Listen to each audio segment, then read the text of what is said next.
Hi అండి, నేను ఝాన్సీని. మా టెర్రాస్ గార్డెన్లో ఈరోజు మందార పూలు చూడండి ఎంత బాగా వచ్చాయో. నేను మందారాల కలెక్షన్ ఉంటుంది నాకు. అంటే రోజు కంటిన్యూగా అన్ని రకాలు ఒకేసారి పూయవు కదండి. ఈరోజు మా ఇంట్లో పూసిన పూలు అనమాట ఇది. పూలు బాగా పూయాలంటే మనం కొన్ని టిప్స్ పాటిస్తే కనుక బ్రహ్మాండంగా పూస్తాయండి.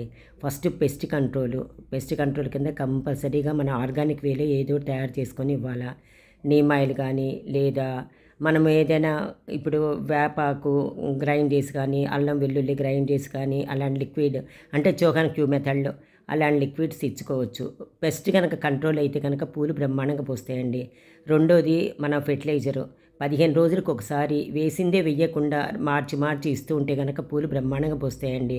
నేనైతే ఒకసారి వెర్మీ కంపోస్ట్, ఒకసారి ఏమో ఆవు పేడ కానీ, లేదా ఎక్సెల్ పౌడర్ అని కానీ, ఇప్సమ్ సాల్ట్ కానీ, సీవీడ్ కానీ, ఏదో ఒకటి మనకు దానికి ఇచ్చే పోషకాలు మనం ఇస్తూ ఉంటే కనుక బ్రహ్మాండంగా పోస్తుంటాయండి. అంటే ప్రతిసారి ఒకే రకం ఇవ్వకుండా మీరు 15 రోజులకు ఒకసారి మార్చి ఇవ్వండి. దాంతోపాటు మన బ్రూ పౌడరు మనకి అన్ని 10 మొక్కలు ఉన్నాయనుకోండి, ఒక ప్యాకెట్ చాలు. ఎందుకంటే మరీ ఎక్కువ అవేం వేయక్కర్లేదు. ఒక ప్యాకెట్ బ్రూ పౌడరు మన వాటర్లో డైల్యూట్ చేసి ఇస్తే కనుక బ్రహ్మాండంగా వస్తాయి. ఈ టిప్స్ పాటిస్తే చాలండి.